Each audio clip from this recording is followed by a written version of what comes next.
I am absolutely and utterly a believer in hard work. I'm a proponent of hard work. I have all this money and all I do is work. My entire life is work. This podcast is work. I'm getting in the car. I'm going to another meeting. Work. I'm going to fuck a bitch. That's work. People who are in charge of the world don't care about anyone but themselves. They don't care about you, whether you're gay or straight. They're not interested.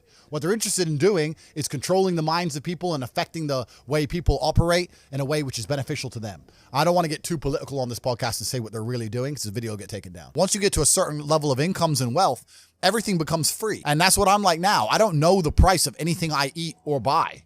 If it's not a house or a car, even most supercars, G, I don't even know. Most recently, there was allegations, right? Yep. To do with human trafficking and stuff like that. Oh, we'll talk about that. For every dollar you make, for every pound you take, you took it from someone else. You don't make money, you take money. You're not the Federal Reserve. You can't create money from thin air. Every single pound in your bank is money you took from someone else. Who is the real Andrew Tate? It's a good question.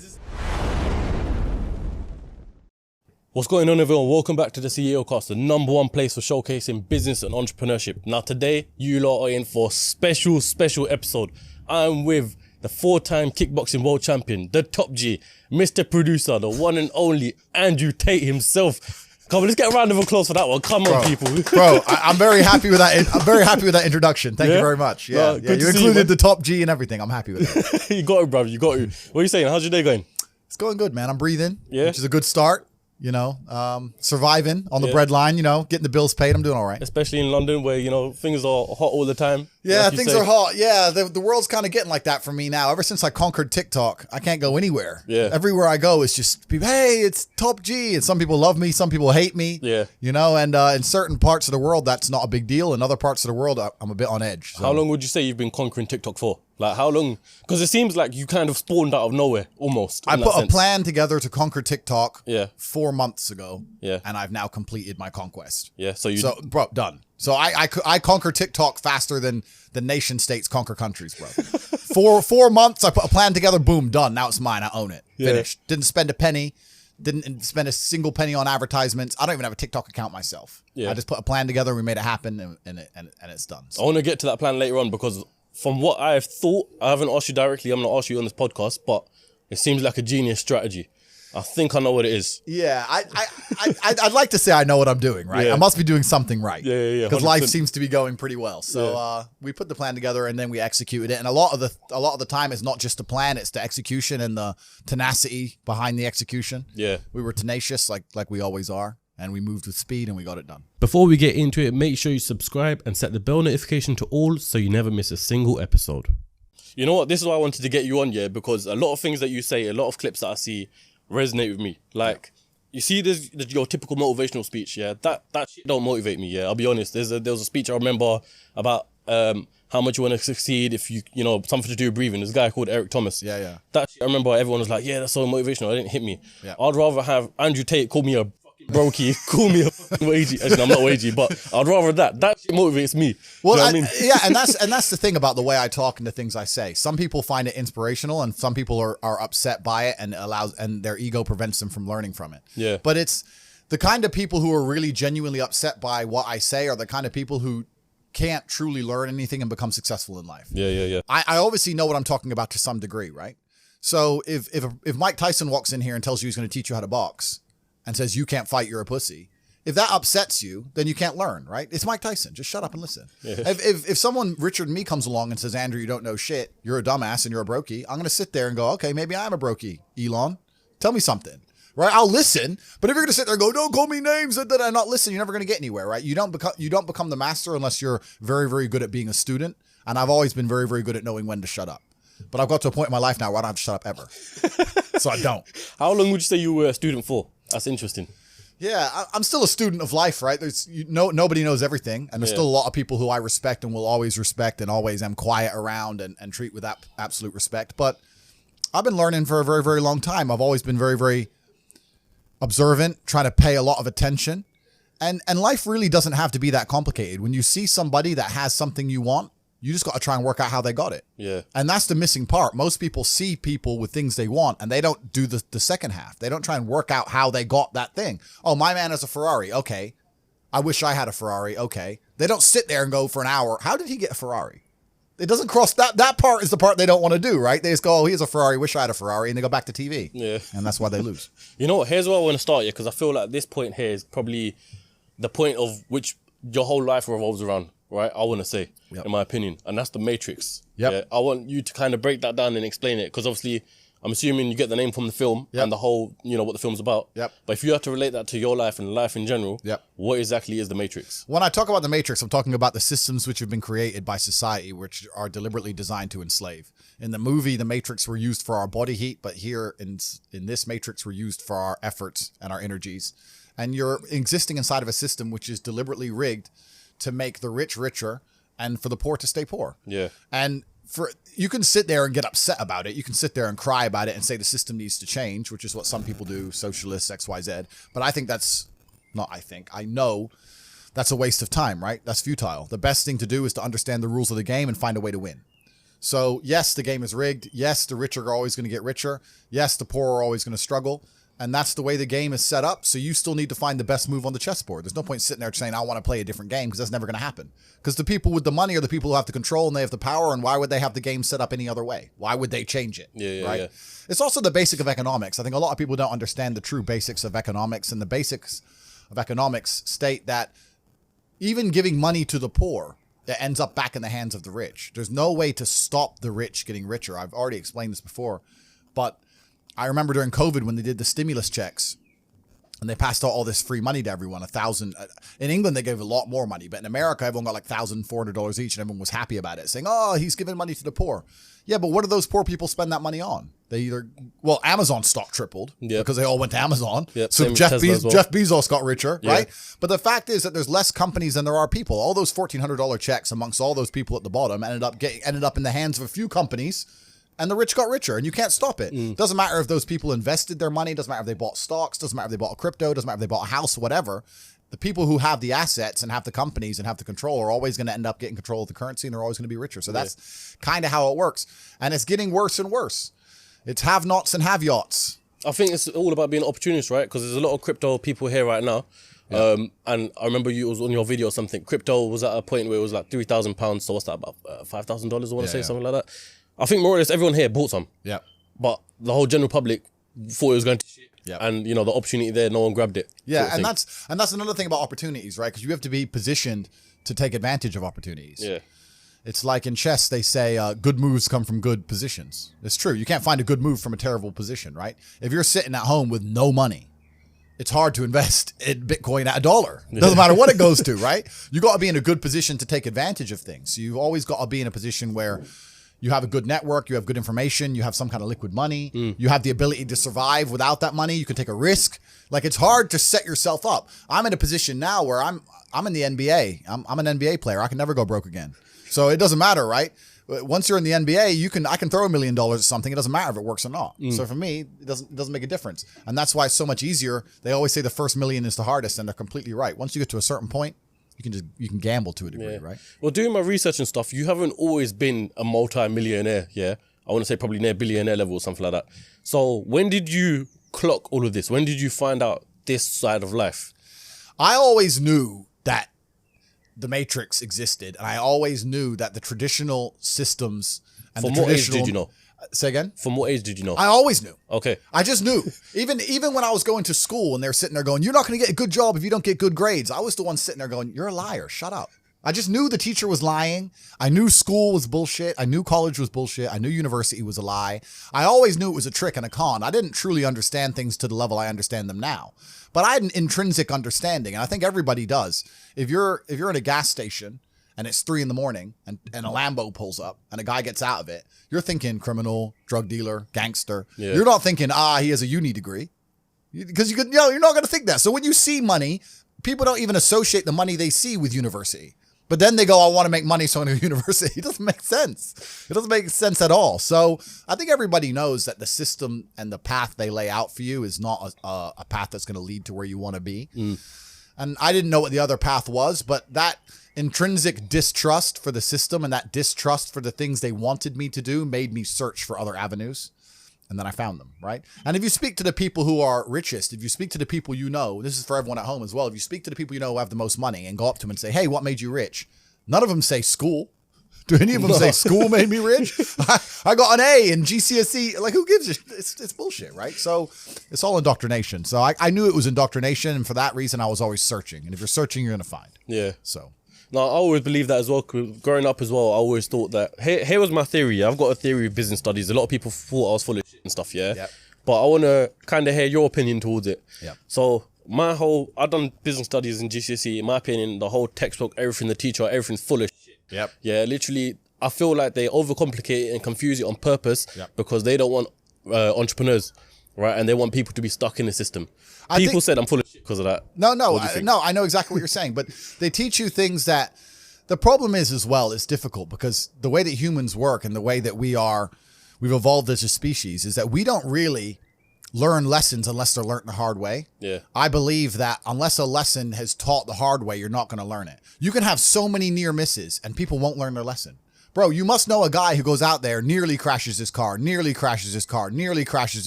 slow his ass down till he wrecks it. Yeah. Like, this is how people are, right?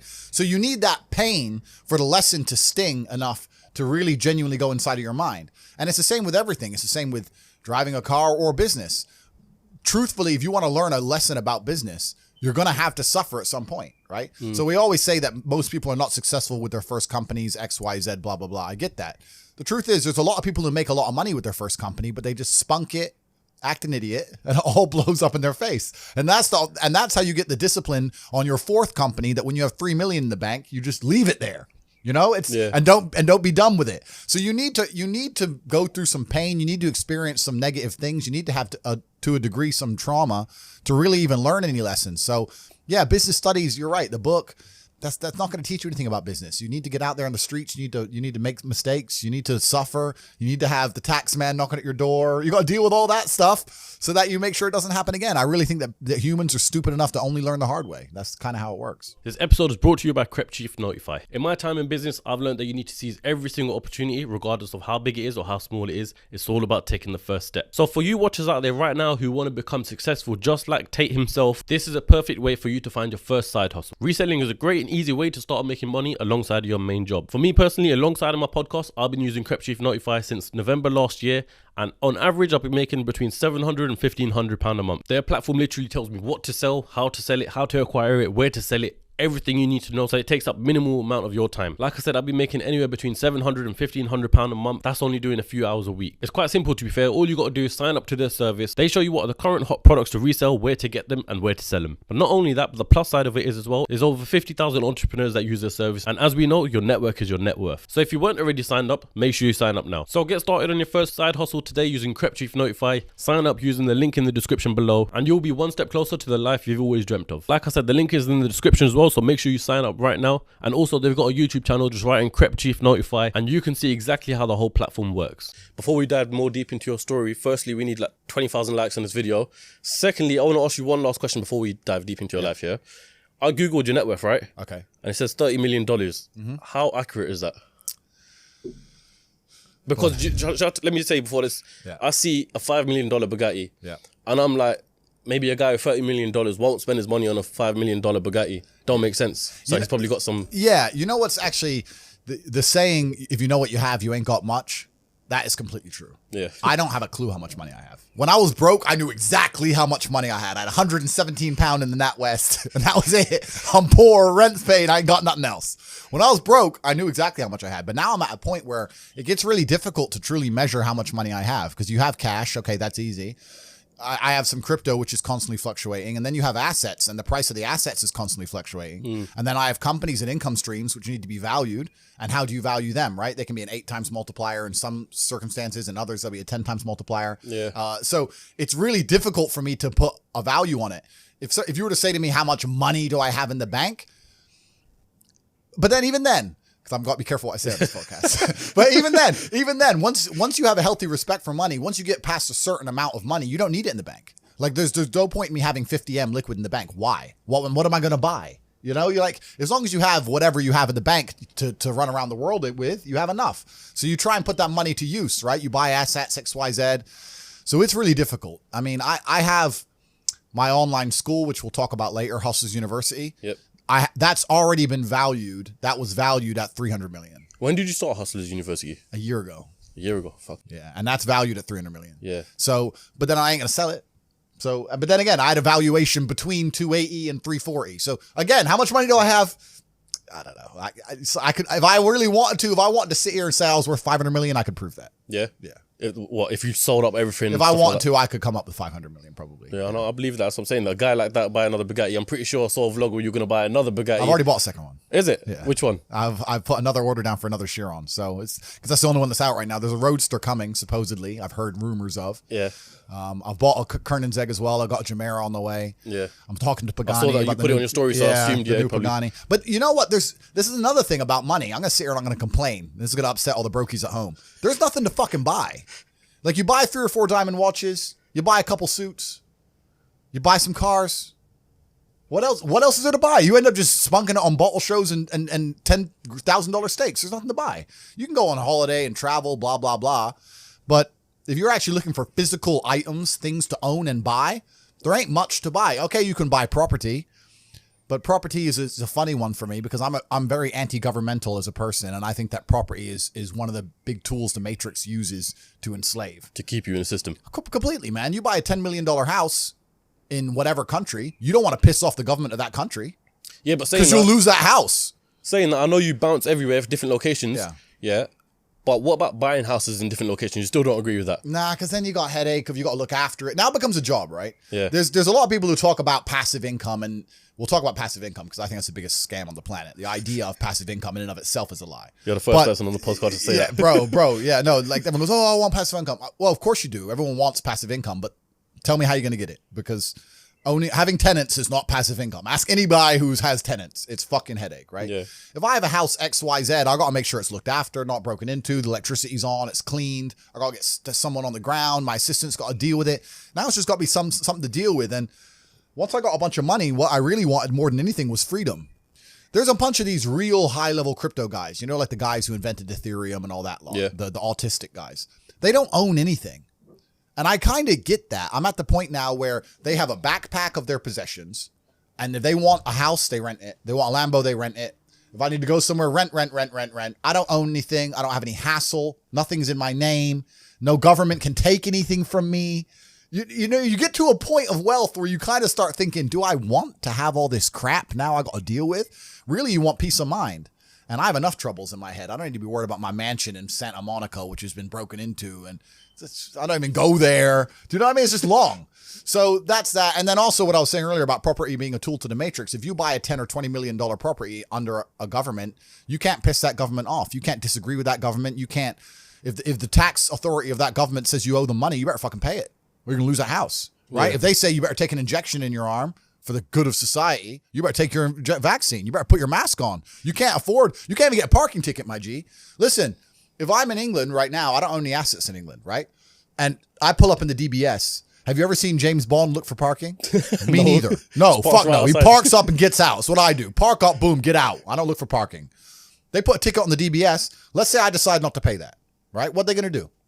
I don't have any assets in the UK. They're going to make a bunch of letters, send it to a bailiff. Bailiff's going to drive around the UK. I don't even live here. Boom, it's over, right? If I had a £20 million house, eventually it's going to go, the 60 pound becomes 120, 120 becomes 240. Yeah, bailiff comes, $2,000, $3,000, boom, boom, boom. Gets to the point where they're going to take my 20 million pound house off me. Maybe it takes 3 years, but they will, over a parking ticket. So by buying that property, you're now giving you're giving the government a way to hurt you. You're giving them a leverage over you. And I'm at the point of wealth now. I have enough hidden money where I don't want any government to have any leverage over me. I want a government to say, Andrew, we don't like you. And me say, get fucked. Safe. All right, I won't come then. Bye. And that's the problem with property. Property is a tricky one. I know you can make money with it, but you have to understand that they'll use it against you, man. It's a leverage. So, but let me ask you though. I completely understand the whole concept of coming out of the Matrix and stuff. Yeah. But for what reason? Like, what's the end goal? Like, where do you see your life in terms of in the future? I'll tell you why. I always knew I wanted to escape the Matrix before I escaped it. And let me tell you why. If COVID has not woke people up in the last 3 years, I don't know what's wrong with you. The government came along, closed your business down by force, forced you to have a medical procedure you didn't want, made you stay in your house and cover your face. because of something with a 99.9% fucking survival rate. They come along and literally broke every single rule. They broke the Geneva Human Rights Convention. Every single law that they wrote themselves, they just broke them all under the guise of safety. More people committed suicide from mental health issues, or more people died from missed doctor's appointments for real diseases because of this crap. They came along and did it because they were told to by someone above the government, because the government's not even in charge of anything. And now they've gone back to normal. Everyone thinks they're not going to do it again for some other reason. You think across the next 30 years they're not going to come back with some new shit? Fuck them. Next time, when they come along with this crap, I'm out. I'm bouncing. See ya. When they did this, I went to Sweden. Sweden was open the whole time. Sweden never locked down. I was in clubs in Stockholm while everyone else was here locked in their houses clapping for the NHS like a jackass. I was in the nightclub. No masks, no vaccine, no lockdown, nothing. Running around with Swedish chicks. So I just run to freedom, right? But if I had, let's say, a big property within the UK, I can't just say fuck the UK. Yeah. So once you escape the matrix and you try and find a way to get your wealth outside of the system, then you can exist geographically anywhere. And once you can do that, then laws don't really apply to you. If they made a law in the UK I was unhappy with, I'd just leave. And if they made a law in Romania where I live I'm unhappy with, I would just leave. I don't have to be a lawbreaker. I don't have to be a criminal. I'll just go somewhere else, right? So property kind of ties you down, things tie you down. And if you look at the real high levels of wealth, if you look at the billionaires and stuff, they're trying to do the same thing. They don't own anything. They have a share in a company which owns a shell company in the Cayman Islands, which owns this subsidiary of a company in Dubai, which owns a boat that they can use. Yep. It's that Aikido. It's the same thing. Get out of the matrix. That's what everyone's trying to do, right? You know what? I was going to ask you this later on in the podcast, but it seems like a good time to ask you now, yeah? You obviously, I wanted to initially do this podcast in Romania. I thought it'd be sick coming to your house. Yeah. You know, but every time we try to arrange something, you're on a jet flying off somewhere else. Yeah. Next places everywhere. So I thought, you know, while you're in the UK, we'll do it here. But what's your reason for moving to Romania? And do you own the house in Romania then? Yeah, so the house in Romania is owned by a subsidiary of a shell company, et cetera, et cetera, et cetera. We'll leave it at that. Yeah. But and I moved to Romania because it felt more free than the UK in certain aspects. And it is. In certain aspects, it's certainly more free. You're always, as an individual, you always have to make a trade-off. And the trade-off is usually between laws and the strength of the government and the judicial system and your safety, right? This is the usual trade-off. So Dubai, which I love and I spend a lot of time in, the judicial system is extremely harsh. The laws are extremely harsh, but it's very, very safe. I'll accept that trade. If you give me a powerful government and a powerful police force, but you give me my safety to wear a $5 million watch, I'll take that all day. But you have countries like America and England where the judicial system and the police are dangerous and they can mess you up at a whim, but they don't even give you your safety. So now I have to be scared of the cops arresting me for no reason and the criminal killing me. So they don't even give me a fair trade-off. So in my view, if I'm going to live in a country with a strong judicial system and a strong legal system, I want them to provide me my safety on the street and the safety of my family. And if they don't do that, I don't see why they're seen as so strong. There's countries in Africa and Southeast Asia, et cetera, where the judicial system's a joke. Then fine. The streets aren't safe. The police ain't doing their job. That all makes sense to me, right? But when the police are going to come along and mess you up for not wearing a mask or catch you for speeding and wreck your life, but they can't even offer you safety, then fuck them. So I decided to move somewhere else. And there are countries in the world where there's a really interesting, delicate balance of a government and a police force which are not strong. And when I'm saying that, I'm not saying I'm breaking the law. I'm not saying it in that way. I'm saying that minor infractions or tiny things I'm not going to be persecuted to the end of earth I would in the UK for a parking ticket. Yeah, it's right? mad because they literally say in the UK all the time, people get caught more for speeding and shit like that than people getting caught for stabbings. 100%, right? And this is what I even said. Like in Romania, you don't get parking tickets. You just fucking park. You just dump the car, nobody gives a shit, right? So it's just a different way of life over there. But at the same time, Romania and a few other countries in the world, a lot of them are in Eastern Europe, they have a strong morality because they're very religious countries. So although the police are not seen as a strong police force, they're not like the English police, they're not as well funded, they don't have as fast cars, whatever. Yeah. It's actually very safe because people just have a different view of life. Yeah. So it all adds up. So I moved there purely for small things, bro. Kept getting parking tickets, kept getting this, that, a letter. When you're living in the UK, bro, you get a new letter through your mailbox every day. Someone wants money for something. You did something wrong. You had some fun. HMRC. Yeah, you were breathing that day. Give us money. I was just like, fuck, why am I here? Bounced. Yeah. So I just left, and I had really good friends in Romania. I went to visit and ended up staying. But why not Dubai? Because me personally, if I was to move anywhere, I'd probably go to Dubai. I understand. I completely understand that. That's a good choice. And because the only thing we've been, like, us boys have all here probably been caught speeding, especially my man here. Yeah. And that's the only thing. They don't really give a shit about speeding like that. They'll pull you over, say why you speeding, all that. But the second you commit a proper crime, you're Yeah. You know what I mean? And I respect Dubai. I really like Dubai. And like I said, I even have no problems obeying every single tiny law down to speed if you're going to give me my safety. But if you cannot offer me my safety on the street, then I think that you've failed as a country and failed as a judicial system. And I don't see why I should have to comply with any of your rules.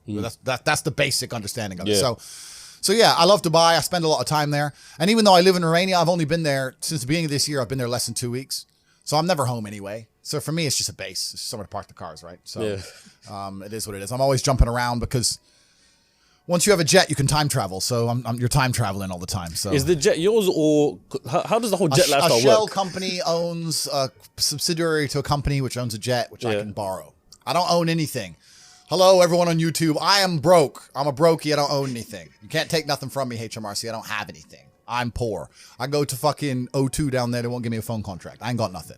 I'm broke. I just get to borrow these Bugattis. I got really good friends. So, but yeah, like once you can fly on private planes, you can time travel. So that changes the entire scope of the world. Yeah. I'm interested to know, you flew from Austria to UK, right? Yeah. Recently. Yeah. How much does that private jet cost? I'm just interested in knowing jet costs. If you were to charter that jet, it depends. If you have your own plane, you just pay for the fuel. And then it depends if you want to, I have my own pilot, but if you had a pilot, you could hire a pilot and you'd hire an air hostess, catering, et cetera, et cetera. So let's say you owned the plane. In fuel, that might cost you around $8,000. If you were going to charter that plane, it'd probably cost 25, 30 grand. Something like that. So about 30 grand for the flight. Quick question. Is your pilot a male?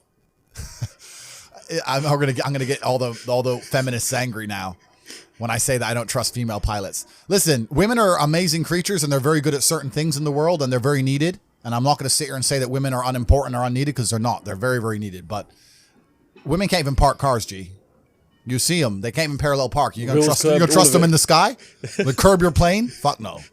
No, sir. Give me a man, please. Give me a man. Give me an old man who was in the military, done a lot of years. It's getting bumpy. I need to have confidence. Like I have some chick up there doing her lipstick. No, thank you. So, but yeah, jets changed the game. That's another thing because even before COVID, I never thought I'd buy a jet. I thought big spend of money or waste of money, right? How much are they? About 20 mil? It depends on the plane you get. Depends how you want to have it fitted out, that kind of thing. Yeah. But I never thought I'd buy one. But then they tried to keep telling me to put a mask on. I couldn't have it. So I had to get one. And then once you get one, it completely changes how you view the world because now you can time travel. If I wanted to fly to, let's say, Vienna from here on a normal airplane, let's say the flight's at midday. I get to the airport at 10 a.m., sit around for 2 hours, fly at 12, land at 2, another hour. By the time I do the passport, get my bag, my whole day's gone, right? Yeah. But if I want to fly to Vienna with my plane, I send a text message, say we're leaving at 12. I get there 11:59. We take off at 12. I land, and by 12:01, the BMW's on the runway. I'm back on the motorway, right? So it literally only takes 2 hours. All the things other side are gone. It takes 2 hours to get in and out of central London. Yeah, in a car. Yeah. So I can get to Vienna. To me, going to Vienna now is the same as going to West End. It's like cool. It's an hour. It's 2 hours, hour and a half. 30 minutes, boom, boom, boom, whatever it is. So it changes how you view the world. And that's why I end up jumping around all over the place. Because I got something to do here, there. So it's 4 or 5 countries in a day sometimes. And that's you're like, bro, let's organize this thing. I'm like, I don't even know what I'm doing by 6 p.m. You know, I don't know what I'm doing next week. I appreciate the fact that you're here. I actually got shook because when we were talking about doing this on Friday, I saw your story and you were jetting off again. I thought, fuck, like, what's happening? And then you're back as well. Anyway, yeah, bro, it never ends. So I have to stay flexible. There's a lot of things I have to do in a lot of places, and I wake up each day and decide which one's going to get done, and yeah, it goes. You know what? I think now is a good point to transition all the way back to now you understand your lifestyle, how it is now. Let's dive it all the way back to the point where you were a brokey. Yeah, the good old days. The good old days. Yeah. Some of the best days of my life were brokey days. Bro. You think, yeah? Yeah, man, I miss the brokey days. Why? Because when you have limitations, money makes it fun though. Money does make life fun, but when you have limitations, you're better at living in the moment and you're better at appreciating things. So what happens is now at my point, right? No matter how much fun I'm having, it's always, even if it's only 1% in the back of my mind, that it could be more fun somewhere else. If I can go anywhere I want all the time with no limitations, I never have to turn up to a job. I don't have anything I have to do. I can go anywhere, right? And I got a plane waiting for me. If I'm in Marbella in the middle of a party, no matter how good that party is, how much fun I'm having, whatever girls I'm with, whatever, and my boy texts me from Mykonos saying it's going off in Mykonos.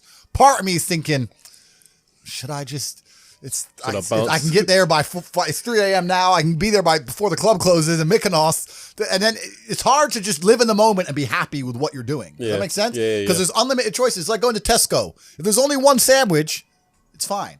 But there's 100 sandwiches. You start reading every sandwich. Yeah. Which one's the one I want? Maybe that one was better. So the brokey days were good days, bro, man. Like I'd get McDonald's and you're laughing with your boys. Yeah. The brokey days are great. And I'm not complaining about being rich. Obviously I worked hard for this and it's a fantastic life I live now. But I think without those brokey days, without those original days to compare it to, without that juxtaposition, then I don't think being rich would be fun at all. I think it's only fun because you can compare it to the days when you weren't rich. That's the only thing that makes it fun. The only thing that makes my $10,000 steak fun is that you can laugh saying how you never had 10 grand in your bank till you were 27 years old. Yeah. Like otherwise it's boring. Otherwise steak. And I think if you're born with too much money, that you'll never truly be happy. I think you need the brokey days. They're the best days. Because some people are literally brought up rich, born into money, essentially. Yep. You know, if you're born and your dad's got Ferraris, Lamborghinis and stuff like that. Yep. You think that they're not really experiencing true fun, happiness sort of thing because they don't know the difference. It's not the destination, it's the journey. And humans, we all work in regards to, it's even the way the human body works, right? If you're driving at 200 miles an hour, you don't feel it. You only feel the acceleration getting to 200 miles an hour. Yeah. So if you're born at 200 miles an hour, it doesn't feel fast. It doesn't feel fun. My life feels fun now because of all the acceleration to get here, and I can remember the times when I was stuck by the side of the motorway without a car. Yeah. So I have that juxtaposition. Without that, it's not even interesting. It's not even fun. So the brokey days, anyone who's out here who's broke, good. These will be the happiest days of your life once you made it. You just got to remember everything and sit around with your boys. I mean, maybe some people change with money. Maybe if you get new friends and things change, but I hang around with the exact same people I did when I was poor. I got the same friends. I live with the same people, the same guys, same jokes, nothing's changed for me. So for me, I'm just a broke guy with a bunch of money. That's all that's happened. Just the financial situations have changed. Yeah, the financial situation's changed. That's it. So what, you grew up in Luton, right? Yep. So what was your whole upbringing like then? Yeah, so I life, everything. so I was born in America. I left America when I was 10. Yep. Moved to Luton, where my mom was originally from. Went to Lee Manor High School in Marsh Farm. I think it was one of the bottom 3 high schools in the country at the time. Went to a nice rubbish high school. Went to college, did some A-levels. Rejected university because they tried to tell me to do a personal statement. I couldn't be bothered. Is it? Yeah, that was literally What would you have studied in uni? I did really well in my A-levels. In my GCSEs, I didn't try. And I got a bunch of B's and C's. And I know I'm a genius, right? So it annoyed me. So I thought I'm actually going to try for my A-levels. So I got a bunch of A's. I did business studies as well, got an A. And then I did some advanced diploma in business studies for the top 1% of scores or some crap. And I got a merit in that. And then I was offered a place at, what was it called? Begins with A. Ascot. Okay, yeah. That's in next to Birmingham. Yeah. For advanced business, like basically what every man would dream of, right? Advanced business, university, blah, blah. I offered this place. And they said I had to do a personal statement. And I said, no, I don't. I've already been offered a place. They already give me a place because I'm the big G. Look at my scores. I'm a genius. And they said, no, you still have to do a personal statement. I was like, why? Who's going to read this? Hi, my name's Andrew. I like to run. I go to the gym. Like, no one's reading this shit. Like, why am I even writing this? It offended me. Yeah. And my class tutor, or whoever she was like, well, everyone's doing one. And I was like, you know what? Get fucked. And tell Ascot to get fucked too. So I didn't even go. I quit that. My mom went nuts, obviously. Told her I was going to be a kickboxing world champion. She's like, no, you're not. Wrong. So I just started kickboxing. I got a normal job. I got a wagey job. I was a wagey. I was working as an IT technician in my former high school, fixing laptops. Okay. Got fired from there for sleeping with the head girl. You know how it is. It's hard out here. How old was you? I was like 18. Oh, shit. And she was 16. So I was like, what's the problem? And they're like, oh, yeah, but you're a member of staff. Da, da, da. So, whatever. So I got fired from there. And then, I got some sales jobs. And I was training hard to fight. And I think sales jobs are probably the best job any person can get. If I had to get a job again, it'd be a sales job. Because you learn a lot as a salesman. And sales is a really important skill. You learn a skill. And also, if you're actually good at it, it's not even really like having a job. They don't fire the top salesman. Yeah, no, they don't. No, they do not fire the top salesman. You turn up late. You crash your car. Well, sorry, G. Boom, here's my numbers. They're like, all right, dickhead, but all right, bye. They don't give a fuck if you're the big boss, right? So if you're a salesman, it's the only time you get any kind of freedom. And also all the responsibility and all the pressures on your back where it belongs as a man. You need to adopt stress and adopt problems if you want to be successful as a man. And as a salesman, you get that. So I had a bunch of sales jobs. I did a bunch of sales things. I was fighting, became world champion, started making money with fighting. But even fighting, kickboxing is not boxing, bro. Most I ever got paid for a fight was like 200 grand. Yeah, because some boxers, I think Amir Khan for his last fight, rumors have it that he got paid about 6 million or something like that. Yeah. Boxing's different. That's big money, yeah. Yeah, it's big money. But as a kickboxer, you don't make that much money, man. I had an apartment and a BMW, and I was doing all right, but I wasn't balling. You know, I couldn't just pull money out the sky and just do whatever. Like if you're fighting twice in a year, yeah, and let's say you get 50 grand for one fight, 40 grand for another fight, 90 grand? By the time you give your manager 20%, pay all your rent, paid your car, but you ain't rich, right? And that's the best you'll ever get out of kickboxing ever. Well, even at top level. Top level. You have to go to UFC, and even most UFC fighters have no money. Yeah. You got to be the champ to get paid. Yeah, people saying Dana White robs their fighters. Well, I mean, the thing is with the UFC is that everyone says Dana White should pay them more, but look at how liquid the UFC is. Even during COVID, when basically every other organization couldn't function and shut down, he managed to keep shows running. He managed to keep UFC running, keep fighters getting paid, keep fighters in shape.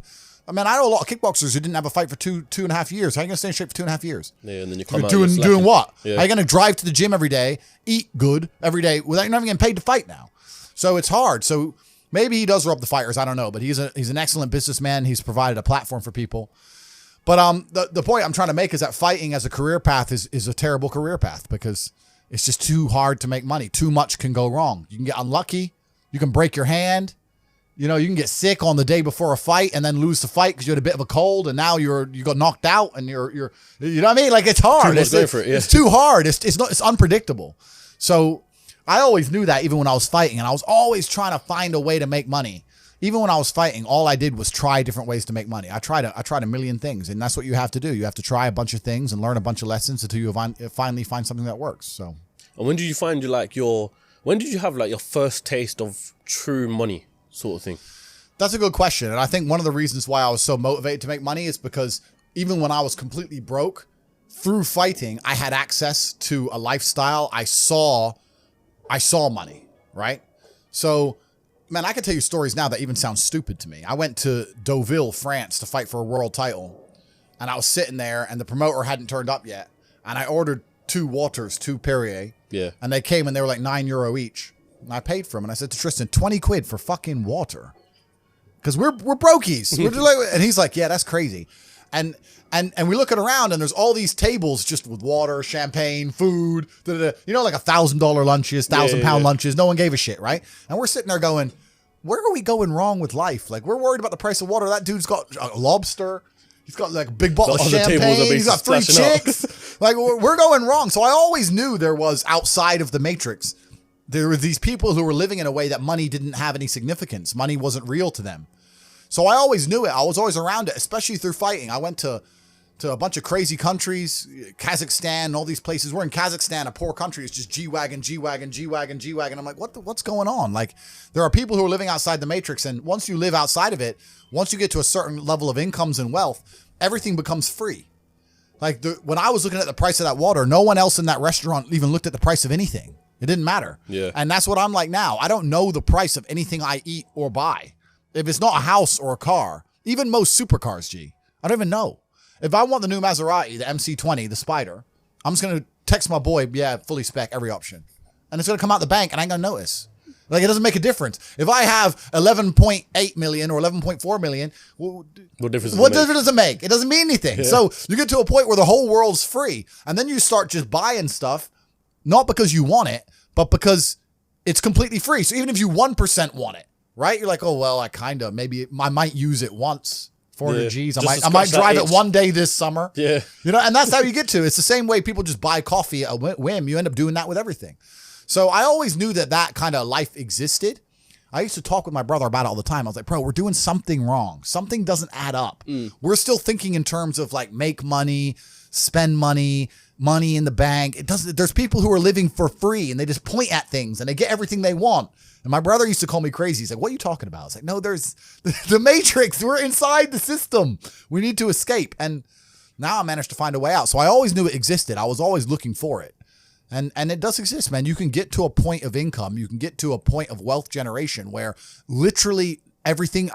I can't. I don't know how else to say it. I want to say it in a more articulate way for the sake of the podcast. The only way I can explain it is everything is free. That's how I view the world. Everything's free. If I want something, it's free. I want dinner's free, coffee's free, supercars are free, private jets are free. It's free. It's free. I just want it because all they want is numbers on a screen, and numbers on a screen are what's numbers on a screen?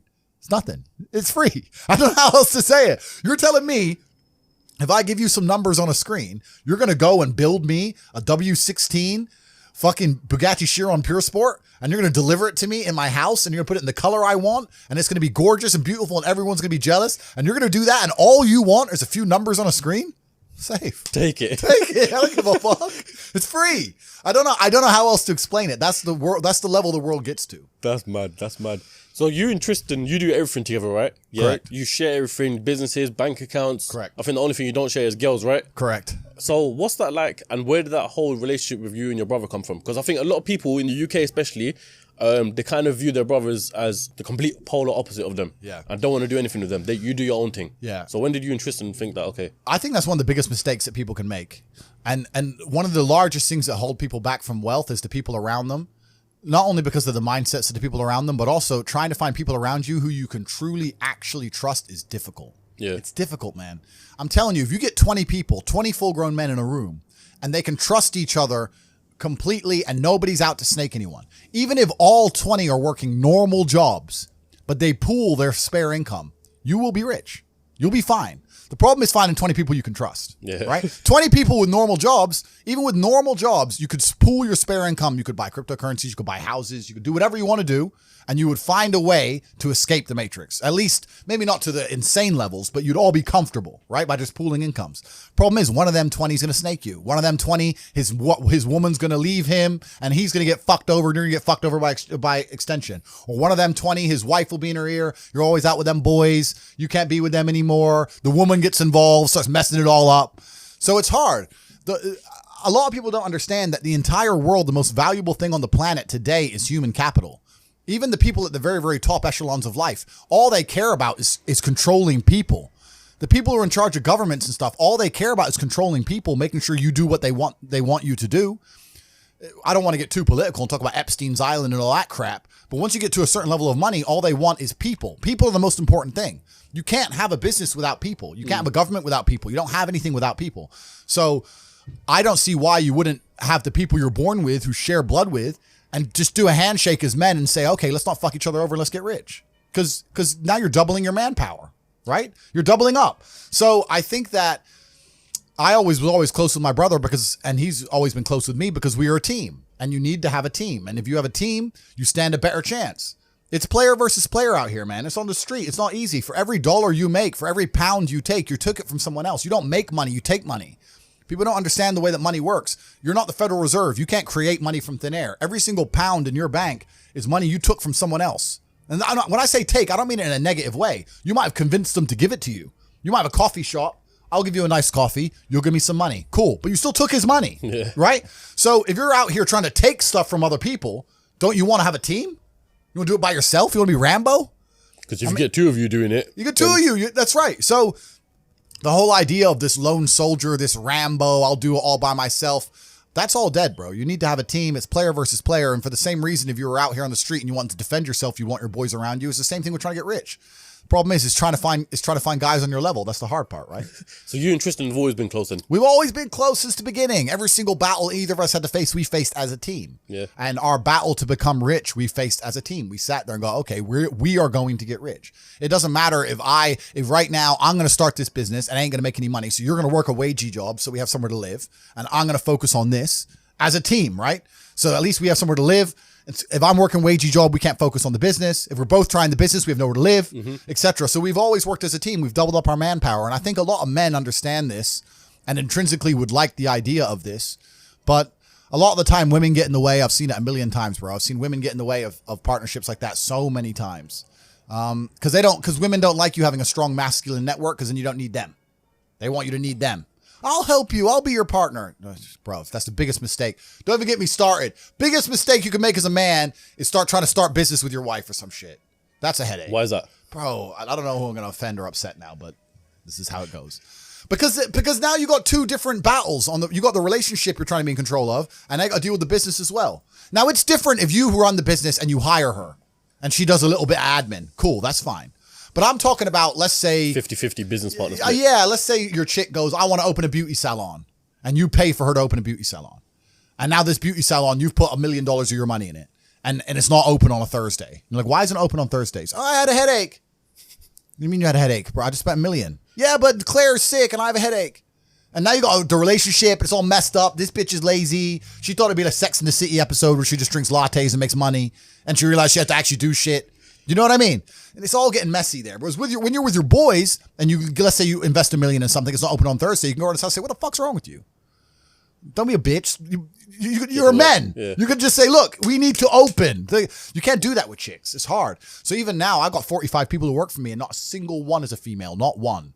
This episode is brought to you by Sunamask. If you don't already know about Sunamask, they have the greatest long-lasting perfumes, and as you'll see later on in this episode, approved by the top G himself. They're also based all over the UK as well, so chances are you probably have a store right near you. And if not, they're also online based as well. My personal favourite is the most recent one they brought out, which is Golden Dust. So get your Sunamask fixed today, and because they're sponsoring the episode of the top G himself, we'll use code TATE15. How about that? So use code TATE15 for 15% off of your purchase. The thing is, we're living in a society right now where there's, everyone's trying to live independently, right? Yep. Females, males, Yep. everyone's trying to be hustlers, both men and females and stuff like that. Yep. Would you say the rate of hustle is different between the male and the female? Well, women don't need money. This is the thing. I mean, there are women out there who say they need to get the bag and all this crap. I think it's a very masculine mindset for a female to have. Women don't really need money, not to the extent a man needs money. I understand they need to live, and they say it's expensive to get their nails done, blah, blah, blah. But they don't need a nice car.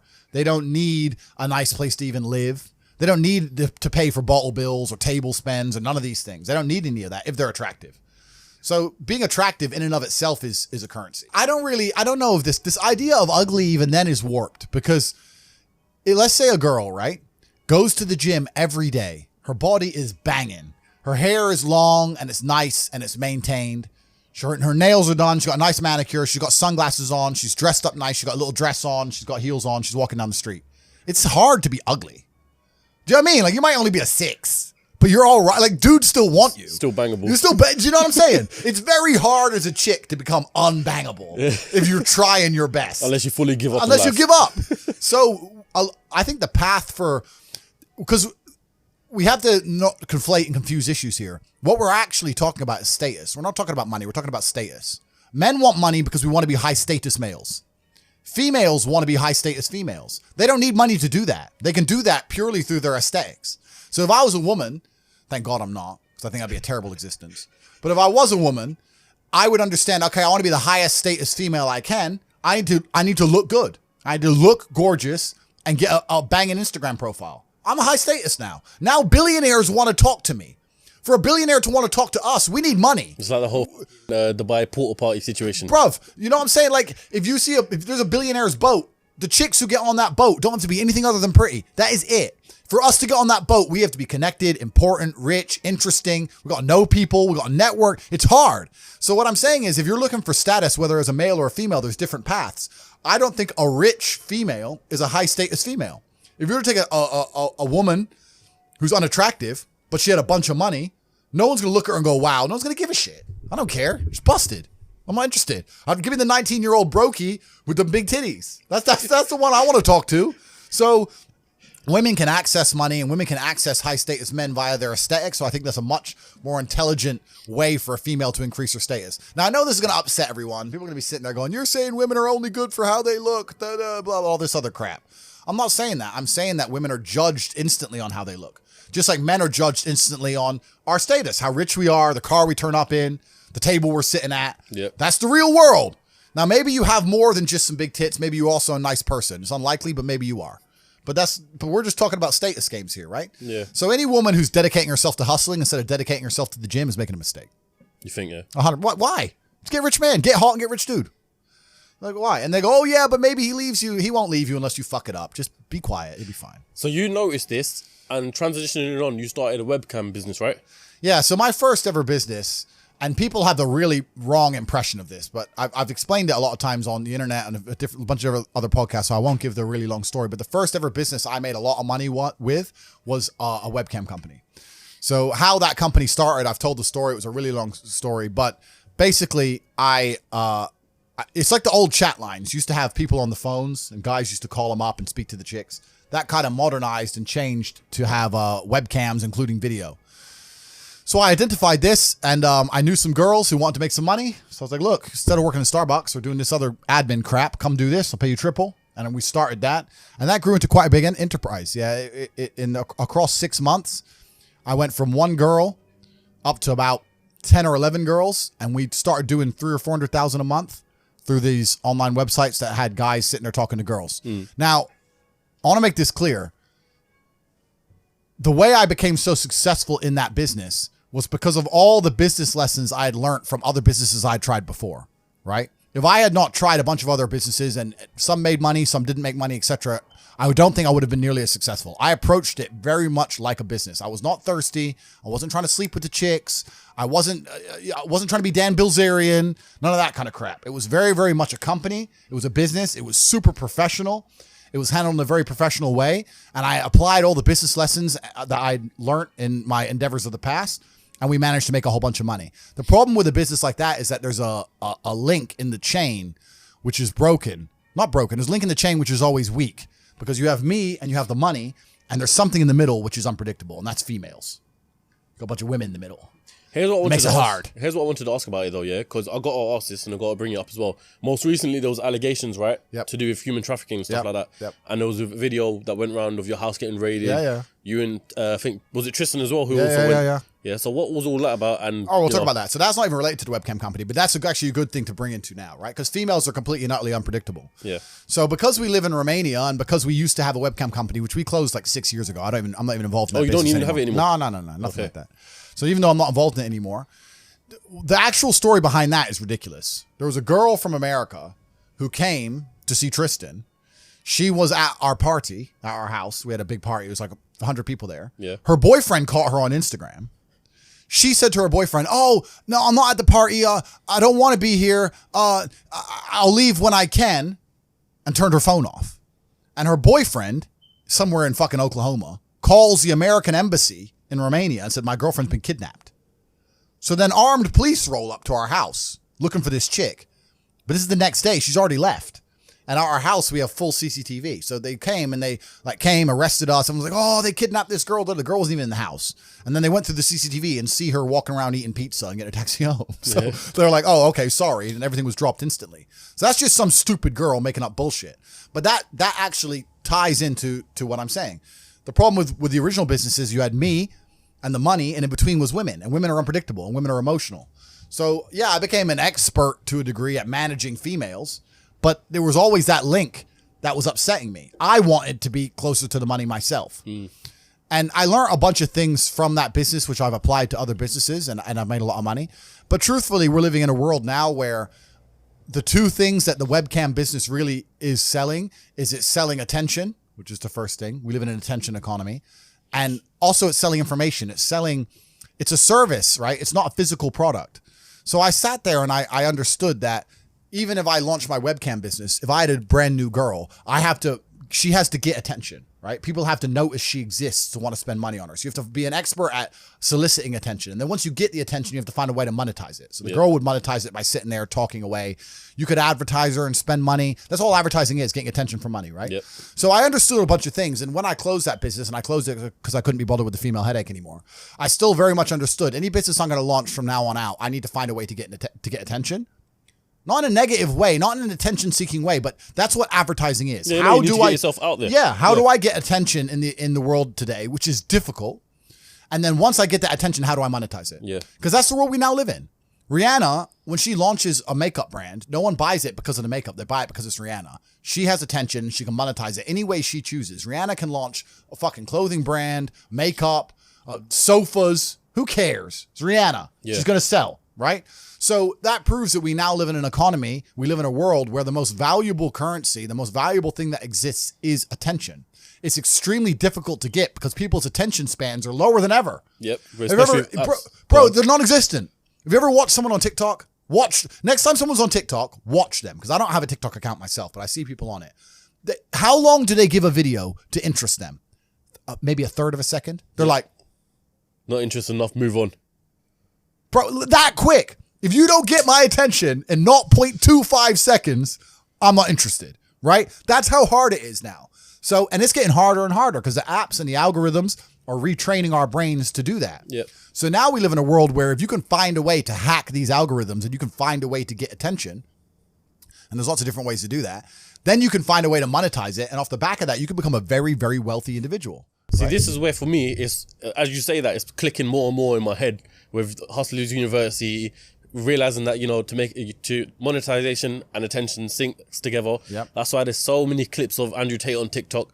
And so I was speaking about this with one of my guys, yeah, and basically we were discussing the fact that if you join Hustlers University, one of the things that you teach us to do, I don't know if you allow me to say it, is affiliate marketing, right? Yep. So one of the things that people can do is get a referral code for someone else to join Hustlers University, and that's why they're making TikToks, because if you check the pinned comment on there, it says join Hustlers University with this referral code. Correct. So and so like that. Correct. Yeah. That's So mad. inside of Hustlers University, we have 18 modern wealth creation methods. So we teach how to make money 18 different ways. And when I say modern wealth creation methods, it's because a lot of the wealth creation methods that you're going to hear from older people simply don't work anymore. Such as property. Property. I mean, of course, the old guy is going to sit there and go, save your money, put it in a savings account, get a mortgage. Bro, of course that worked for you. You were putting money in a savings account, getting 4% interest. Yeah. Now they won't even give us 1%. You're putting your money in a savings account. You bought a house for 85 grand. Now it's worth $500,000. And at the time you bought it for 85 grand, you were probably earning 30 grand a year. Yeah. Now I'm earning 40 grand a year. The house has cost 10 times more. I get no interest on my money. So everything you're telling me is outdated. It doesn't work anymore. If you're going to follow the path that your parents followed, you're not going to ever become rich. You need modern ways to make money, modern wealth creation. And I won't say what all 18 are, but we teach them inside of Hustlers University because there are ways to make money in the modern world, which no one in your school is going to teach you, which none of the older people are going to know, they're going to talk about. There's a lot of ways to do it. And one of them is monetizing attention. So what you just said in regards to the affiliate section is one of the 18 ways. There's a 16-year-old kid making 45 grand a month from his TikTok because all he's done is he's gone into Hustlers University. He's joined. He say, okay, how do I get attention? I'm 16. I'm not a flawless orator. I don't have a life or life experiences which are interesting enough to be used in a podcast, which are going to ever allow people to pay attention to me. Yep. But Tate does. So let me go and find all of Tate's old stuff. Let me chop it up. Let me make a TikTok for Tate. That gets attention. How do I monetize attention? Now people are on my page. How do I monetize it? Well, I can take my referral link. I'm in HU. Here, they can sign up, get 50% off my link. Boom. So he's taking attention. The attention that I generated, all he's done is chop up some TikTok clicks, monetized it, and he's making 45 grand a month, do 16. That's mad. Bro, so like it's crazy. So there's so much money that can be made, but you have to find a way to get attention in the first place, right? That's the hard part. And if you look at a lot of companies, so many of them have huge profit margins, but they have to spend all their money on advertising to sell any product, and then the margin gets wrecked because they have to get attention the old-fashioned way, which is advertising. And that's a very expensive way to get attention. You need to find another way now. And it's difficult. That is the only hurdle between being broke and being a billionaire. Attention. How do you get it without embarrassing yourself and being a jackass? Because no one buys from a clown, right? Mm-hmm. So me, I'm lucky because I've had a very, very eclectic life, and I'm good at speaking, and I have a good memory, and I have a lot of stories, and I can sit and tell people, and I can talk in a way that make people know I know what I'm talking about. So that's how I get attention, right? Yeah. But if you don't even have that, then it's difficult. It's hard. You got to find a way. But yeah, that's what Hustlers University is all about. And we teach people how to monetize attention, and we have 17 other ways to make money. And now we have, as of this, and I'll check right now, I think we have 64,000 students. 64. I think I was watching an emergency meeting or clip of it or something like that. I think you said at the time it was 32,000. 64,835 students. Yeah, mad. And what's impressive about that is not that I've managed to attract 64,000 people to join Hustlers University. The fact that they're staying. It's the fact they're staying. The fact they're staying means that there's 64,000 people making more money each month than they pay. It's only $49 a month, right? So there's 64,000 people who I have successfully taught to make more than they've invested. Mm-hmm. No school, no business school, no university will guarantee you month on month you make out more than you put in. None. Only mine. And I don't exist in a vacuum. The educational system exists in a vacuum because the loans that they'll give you, you can only spend on that education. If they were to open it up to fair market, nobody would go university. If they're to say, here's 50 G's. You can buy Bitcoin, you can start a business, you can put a house deposit, or you can buy a degree. Who's going to choose a degree? No one. So they deliberately link the loan to the education and say you can only have one with the other because then they don't exist in a fair and open economy because they wouldn't be able to succeed in a fair and open economy because they are selling a scam. They're selling a lie. I exist in a fair and open economy. You don't have, if you spend $49 with HU, you can spend that on anything else. You can go buy Snickers. But on the contrary to that, let me go ask you buy this. Netflix. Let me ask you this, yeah, because in the UK, a lot of people see course sellers as scammers instantly. Whether the course is good or not, people always say scammers, yeah. And there's some videos I saw about Hustlers University, people thinking it's a scam or it's not. Yep. So the argument I would have for you is, what's in it for you? Like, what do you gain from having a Hustlers University? Because you're rich already, so what difference does it make? That's right. So firstly, there's always going to be someone who thinks it's a scam. And man, people are saying Bitcoin's a scam. People are saying some of the most fundamental, rudimentary, new financial systems on the planet, like the blockchain, are a scam. There's always someone who's going to say something's a scam. There's some people who are negative. And the reason that people are negative like that is because it is a disguise for their laziness. If they say something is a scam, they don't have to try. Yeah. Right?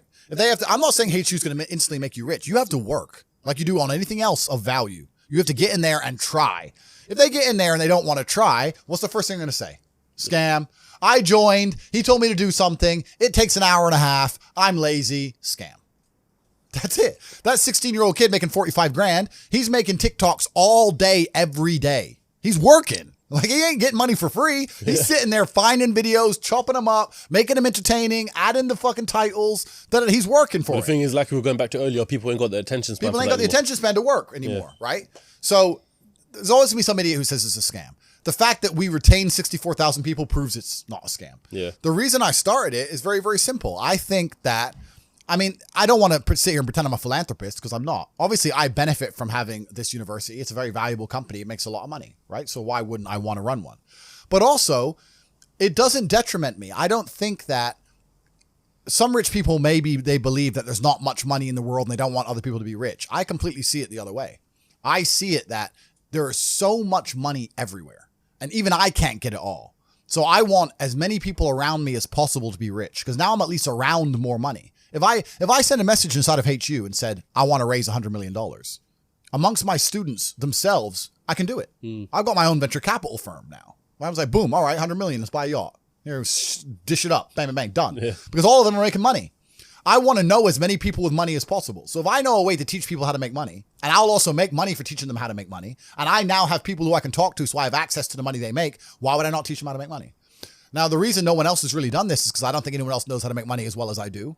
And also nobody else can really prepare and build a platform like we have or do the work it takes. HU is extremely difficult to launch. It's not easy to find 18 professors who know what they're talking about, build an online platform, then you need the payment gateways. And then even when all that's done, then you got to find a way to get people to join. You got to advertise it. I don't have to advertise anything because I'm top G, everyone knows. But it's difficult, right? So we don't even have any competition. There's nowhere else on the internet you can go and spend $49 and sit for an entire month learning from 18 millionaires how to make money. There's nowhere else on the planet. No. It's the only place. So we have no competition. So we're about to conquer the world.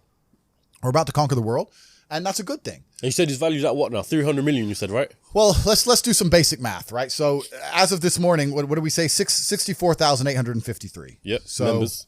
64,853 times $49 a month. So that's 3.1 million a month. Okay. It generates. Yeah.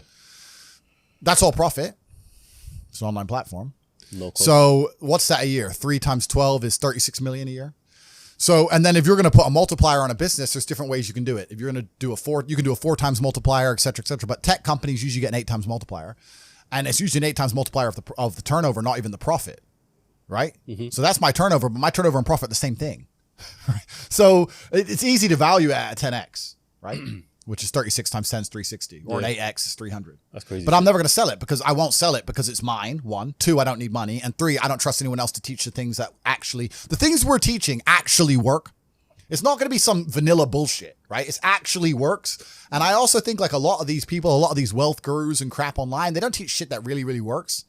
A lot of them also just teach mindset because mindset is an easy cop out. They'll sit there and go, I'll teach you how to be rich with mindset. They'll just tell you to be mindset. And you'll be like, at the end of it, you're like, all right, cool. Where's the money? I'm ready now. I'm positive, G. How do I get paid? Right? We don't do any of that. We're like, okay, here's how you get paid today. Do this. And there's people who are in there who think they're too smart to listen and they don't make any money. And then there's 16-year-olds who join humbly. I don't know shit. I trust Top G. You said make TikToks. Safe. Boom, boom. And he's buying his mama a house. Yeah. So like, it's all about that. A lot of people with no money are really, really arrogant. I know a lot of broke people who are very arrogant. They'll come along and go, I think that's a scam. Oh, do you, Brokey? Oh, Brokey thinks it's a scam. Oh, tell me again about how my online educational platform, the biggest in the world, which I've built when I'm flying around in my private jet. Tell me again about how I'm out here to scam you of your fucking 36 pounds. It's dumb because they're arrogant, and their arrogance is a shield for their laziness. People will shield laziness with anything. No one wants to admit they're lazy. So they'll shield it with disbelief. Ah, that's a scam. Or I don't work hard, I work smart. Bollocks. More cover. For just anything it takes to say, I don't want to work. Do you believe in that? Work smarter, not harder? I believe in both. Yeah. But there's a time when it comes to work smart. And most people are trying to do the smart work before they do the hard work. It's kind of like talent, right? You don't notice if you're talented at something until all the hard work's done. Yep. I could be the most talented tennis player in the world, but I don't play tennis. So if I go down the tennis court, Joe Schmo is going to smoke me. I don't get to see my talent until I've worked so hard that I'm in the top 1%, and now I'm beating them because I have some God-given gift. Yeah. You understand? Yeah. You have to do the hard work first. If there's no hard work, there's no smart work. So someone's going to sit there and go, I work smart, I don't work hard, so I only have to work an hour a day. If working smart gets you a lot done in an hour a day, then you should work smart for 12 hours a day and get 12 times the work done. I am absolutely and utterly a believer in hard work. I'm a proponent of hard work. I have all this money and all I do is work. My entire life is work. This podcast is work. I'm getting in the car. I'm going to another meeting. Work. I'm going to fuck a bitch. That's work. She's going to be on my arm at the fucking Cannes on the film festival. That's more credibility. I consider it work to fuck her. That's work.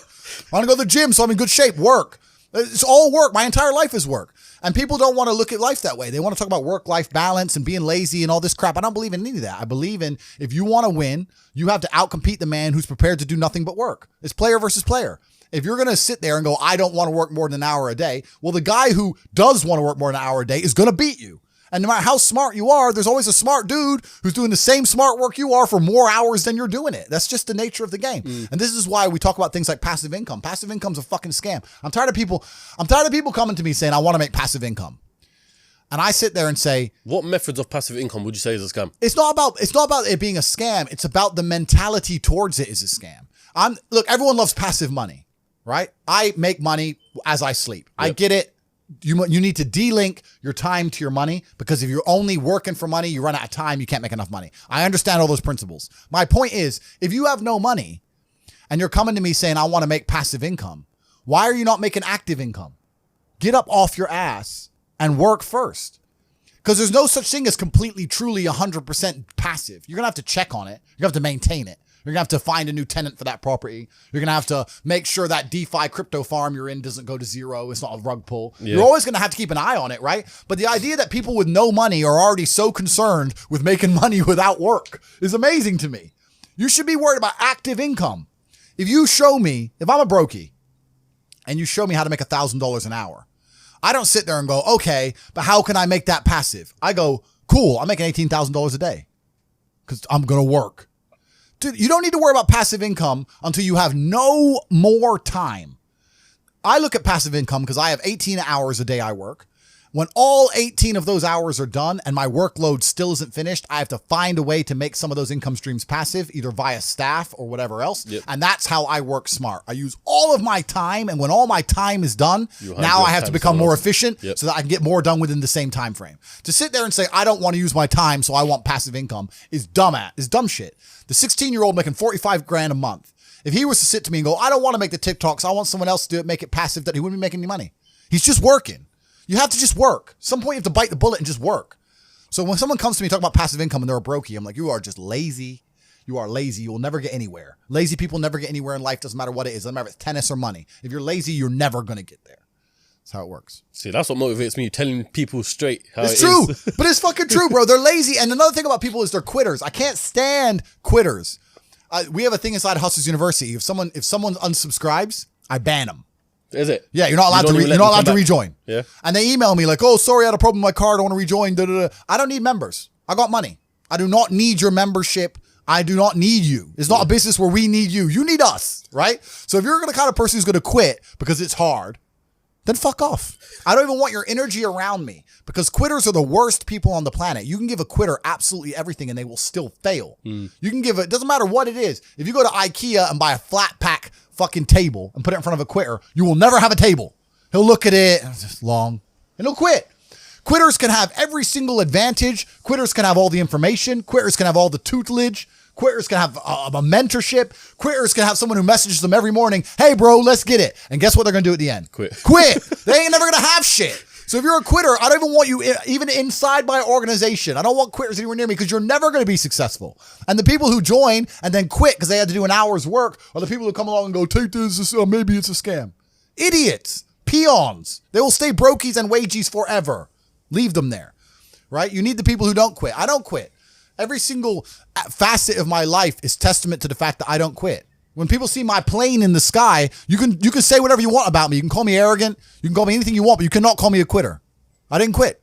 So that's the difference. When it was hard, I did it anyway. That's who I've always been.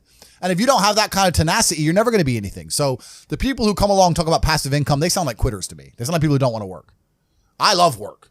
I'm ready to work. I'll dig a hole. Bro, you offer me $1 billion right now and give me a shovel, I'll dig a hole. I don't give a fuck. Give me the shovel, give me the money. I will dig a hole. I'm not afraid of work. One of the hustles that I want to move to that you've been involved in is casinos, right? Yeah. So I was watching a podcast and you overheard someone in the UFC or the Romanian UFC saying that they made $18 million a day in the casinos, right? Yeah. You now own casinos. Yes. So, yeah, I have a stake in some casinos in Bucharest.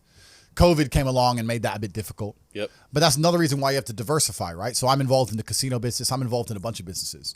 But that's why you have to diversify, because COVID came along and wrecked a whole bunch of businesses. But then also it made others a whole ton of money. Mm-hmm. That's another thing about making money and networking and that kind of thing. Once you can diversify, it's amazing. So they say don't put all your eggs in one basket. That's half true. If you have something and it's working, yeah, focus on it, make a bunch of money, but then you need to diversify and make yourself anti-fragile, which I'm glad I did. So the casino business, it's kind of new. It's a few years old, but I can't say much about it because we had a 2.5 year gap where they closed everything. So we're just starting again. So, but at that time also crypto went to the moon. So I threw like 2 million in Bitcoin, went up to 20 million, whatever it went up to. Yeah. Right?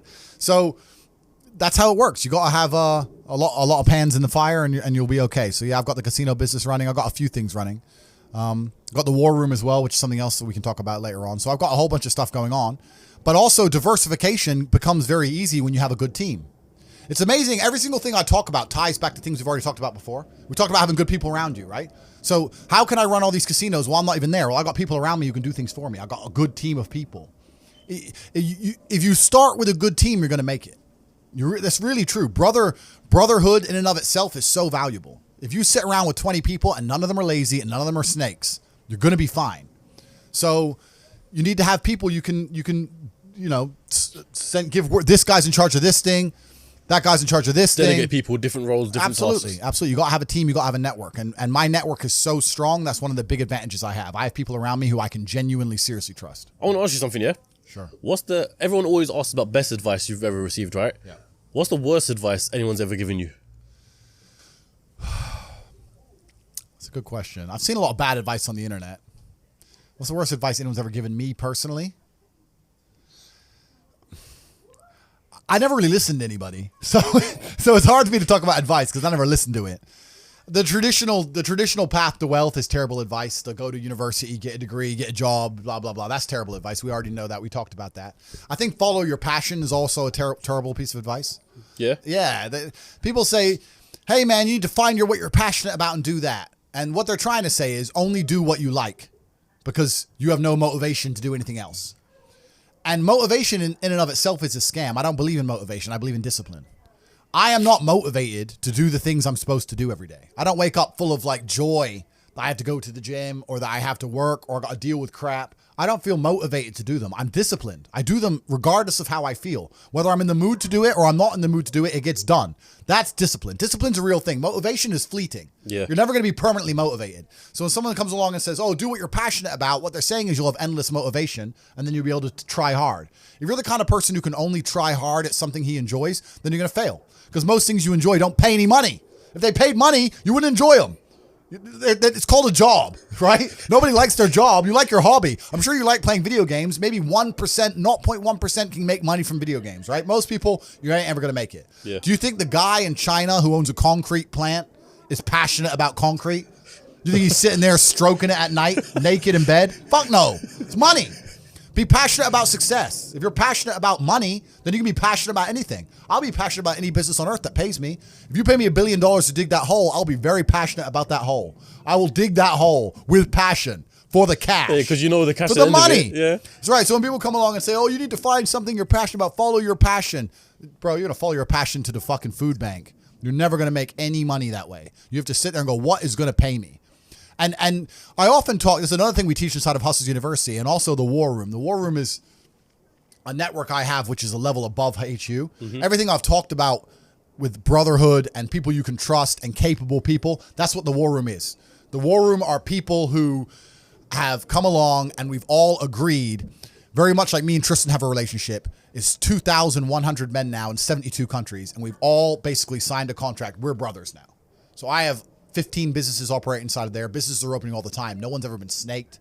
No one's ever been robbed. It's just 2,100 guys making money all around the world. We're doing everything you can possibly imagine, bro. From selling olive oil to private jets, you name it. We got it all going on. So this is serious. It's very much like the Freemasons, but cooler.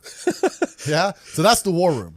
So we got the brotherhood aspect as well. But yeah, it's all about people. It's all about network. That's the truth about it. What I want to ask you, yeah, there's a lot of clips of you, giving stories of where in scenarios anyone else would have died, something like that. There was a story on Tate's Beach, right, where you're driving the 911, some guy in a super fast comes past. Yeah. If anyone else was driving, they would have died, yeah? Yeah. Where does this killer survival instinct from Tate come from?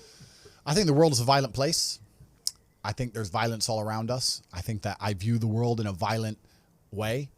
And I don't mean that in a negative context. I say a lot of things and people take them as negative, but I see them as positive, right? Like I say I'm an angry person and people imagine me to be like unhappy. Yeah. I'm super happy, but I'm angry.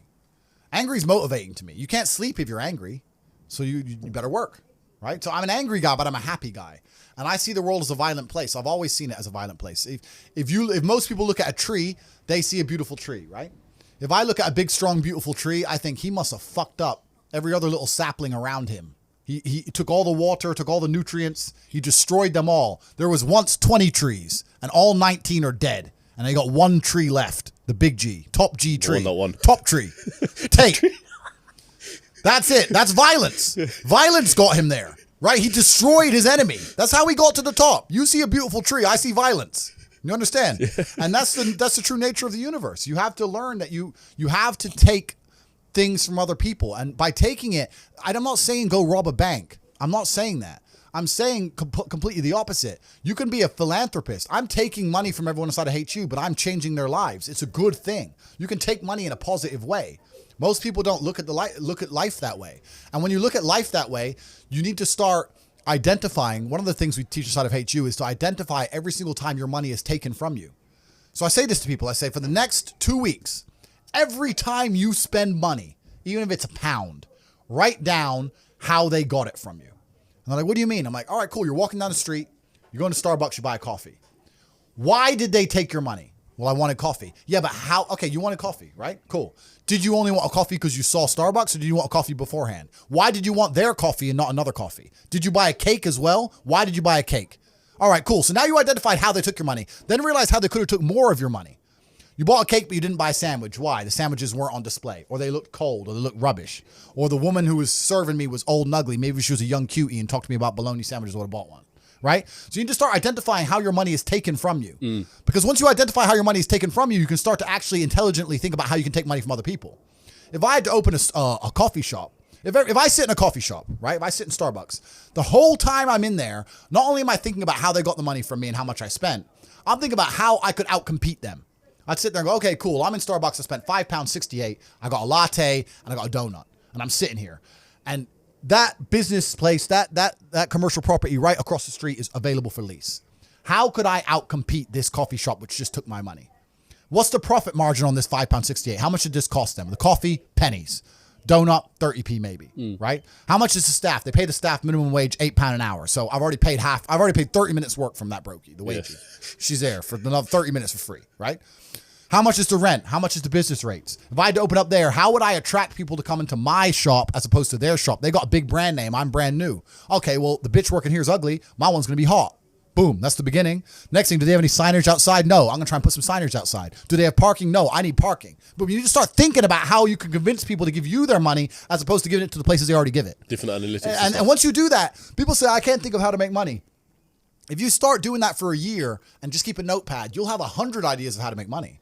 You'll sit there and go, there's a place here that's doing this and we could do it better this way. This place online is doing this. We can do it better this way. And then to get them all done, what do you need? Network. You need people.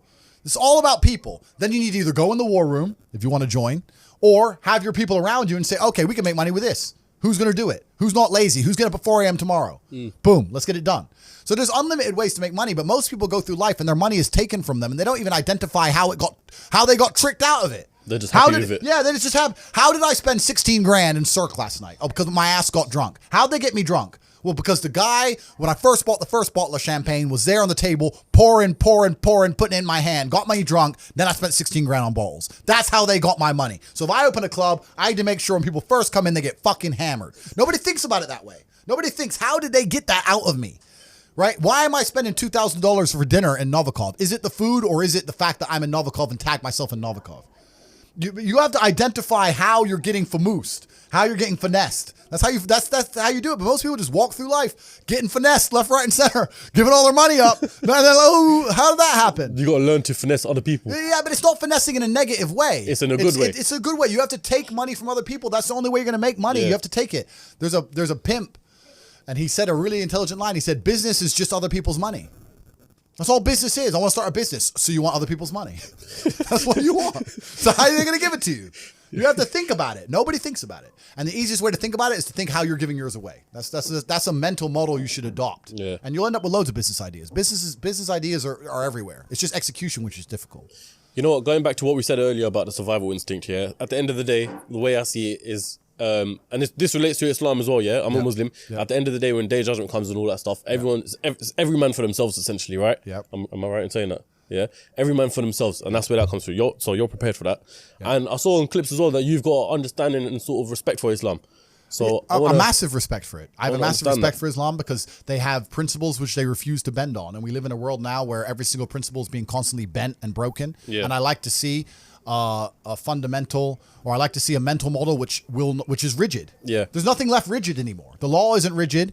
Christianity isn't rigid. Like the only thing you can sit there and say they will not bend or they will not break is Islam. So I have absolute respect for them because it's just a masculine imperative. It's just a masculine mindset to have. And as a man, I respect people who say what they mean what they say.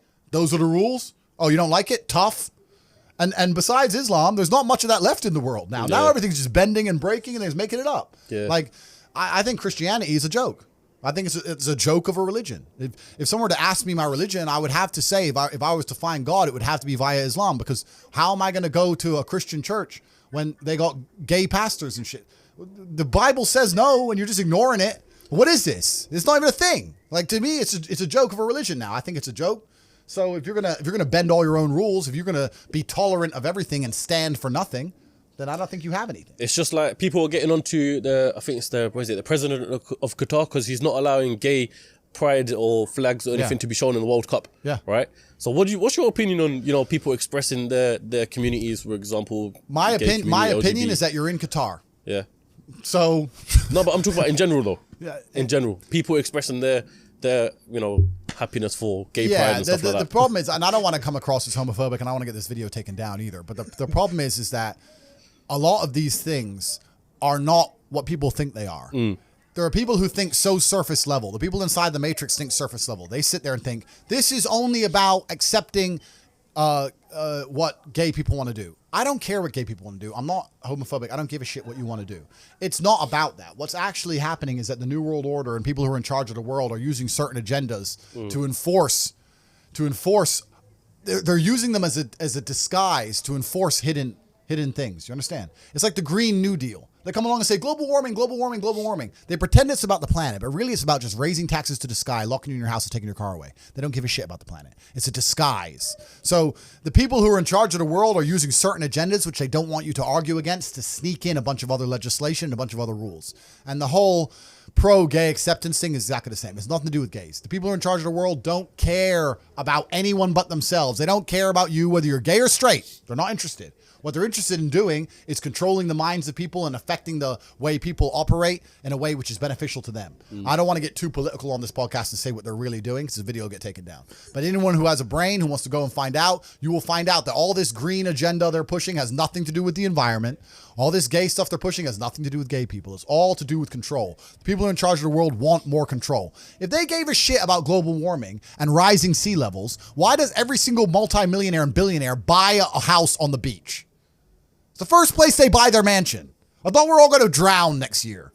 Bollocks, bro. It's a lie. It's all a lie. They don't care. But by saying that, now there's carbon credits, carbon limits. You can't drive your car past 8 p.m. because of the environment. You can't eat meat anymore because of the environment. Stay home, eat the bugs, be a slave, be a slave, be a slave. Every single government in the world is interested in control. That's all they've ever wanted. That's all they ever want more of. Governments want control. They want to control their populace. They think of us as sheep. We're cattle to them. They want us to comply. They don't want our individuality. They don't want us to think for ourselves. They want us to just sit there and obey like robots. So every single one of them is slowly inching, day by day, pushing the limits, taking as much control as they can from the people to the people who revolt. And if they do it slowly and incrementally, they get away with a lot. And that's what they're doing. And they're all inching towards communism, which is what they want at the end, because communism is the governmental system that allows us the most control over the world.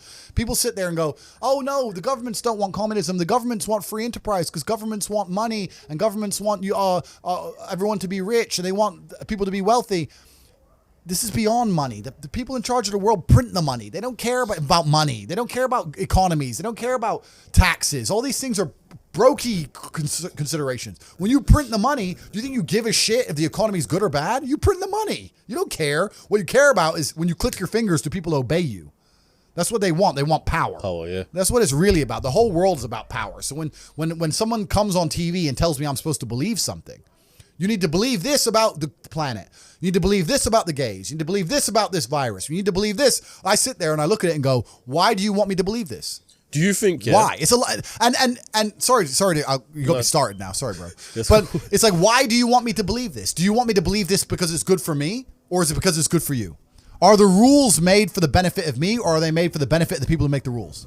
And you sit there and you understand that all of it is programming. All of it is a lie. They want you to believe things that are not true, like go to university, get in debt, sit there, learn or get a degree. That they want you to believe all this crap so that you are as enslaved as they can make you. This is all they want. And I understand that. So whenever they come along with anything, this is not about gay people as a whole. Don't give a shit. Any agenda they try and push on me, I know is not for my benefit. I know it. So I reject basically all of it. I was going to say, do you think that people expressing mental health and depression is part of that? Mental health and depression is an interesting one. I've got a conspiracy theory behind this one as well. All right. Well, mental health and depression is an interesting one because, like, you look at Tyson Fury, right? How can you not respect the heavyweight champ? Gypsy King, G, right? And he was talking about how he was depressed and how he fought his way out of it and everything. Huge respect for the guy. He was depressed, and the only way he fought and beat his depression was one day he got up, grabbed himself by the bootstraps, got in the gym, became the champ again, brought himself back to the former champion he was. Mm-hmm. He did it himself, right? And I think that that's really the only way any of these things can be beaten. I think if I were to talk to Tyson or Tyson were to talk to anybody, he'd say the same thing. He'd say, look, end of the day, even if you're struggling, it's you that's going to have to get up and get the work done and change your life. I think that a lot of the help, which is being purported now by the system, by the Matrix, isn't designed to help. I think it's designed to keep people in this state of depression because when you're depressed, you're submissive. You don't care about what happens to you if you're depressed. Depressed people aren't going to riot against a new law or against COVID tyranny because they're depressed. They're too busy. They're at home and they're sad. I think that keeping everybody in a degree of semi-neutral depression, semi-sad, is good for their ability to control all of us. So when they go on the TV and say, you're depressed, it's a disease, you can't fix it, there's nothing you can do about it, it's not your fault, I think they're just trying to reinforce in your mind that you're never going to get better. I think if they really cared, they'd say, like Tyson Fury says, you're depressed, but you can beat this. You can do this. I don't hear them saying that very often. They just sit there and say, everyone's depressed and it's normal. Accept it. I don't accept that. I don't accept that. I don't think people should sit there and accept that they're sad. Change it. I think only you can change it. That's what I believe. I'll save my my theory for off camera. Yeah, all right. No. We don't Tyson turn up here. Yeah, literally. This episode is brought to you by ExpressVPN. ExpressVPN is an app that reroutes your internet connection through their secure servers so your ISP can't see the sites that you visit. So why would you want this? You know, there might be times where you're on holiday, for example, in Dubai, they don't allow you to go on some sort of websites, even some basic things like WhatsApp. Well, when you connect to ExpressVPN, which I have done before, it works perfectly fine, just as it should. And not only that, but ExpressVPN also keeps all your information secure by encrypting 100% of your data with the most powerful encryption available. Most of the time, I don't even realize I've got ExpressVPN running. It's so seamless that you will never notice anything. Literally, all you got to do is tap one button and you're protected. And the benefit is it's on all devices as well. So whether on your phone, your laptop, your tablet, your smart TV, whatever the case may be, there's no excuse for you not to be using it. So what are you waiting for? Protect your online activity today using the VPN rated #1 by Business Insider. So visit my exclusive link, expressvpn.com/CEOCast, and you can get an extra 3 months free on a 1-year package. Once again, that's expressvpn.com/CEOCast and get protected today. So click the link in the description to learn more. A female wanted me to ask you a question, right? All right. Is there ever going to be a day, I can see you're already prepared for this one. Is there ever going to be a day, yeah, where you have one woman settle down for the rest of your life and eventually, you know, have kids, carry on the Tate bloodline sort of thing, you know? Because it seems like, you know, you're surrounded by females all the time. So is there going to be a day where it's just one? Perhaps. Yeah. It's not going to, I'm not pro or against that. I live life very logically, very objectively. If there's an advantage to only having one female, which I'm sure there are some, I can name them already, then yeah, that's the decision I'll make. If I think there's an advantage to having more than one, then that's the decision I'm going to make. Some people really need a female in their life because they need that kind of stability and direction and motivation. I'm not that guy. I do not need a woman to tell me to go work. I do not need her to tell me to put the video games down. I do not need to be cooked for and mothered. Like, it's nice if she does, but I'll survive. I did all this myself. I'll be okay. Like, the menial tasks you complete, I can hire somebody to do. It's not a big deal. I absolutely believe in love. I believe in family. I believe having kids is an amazing thing.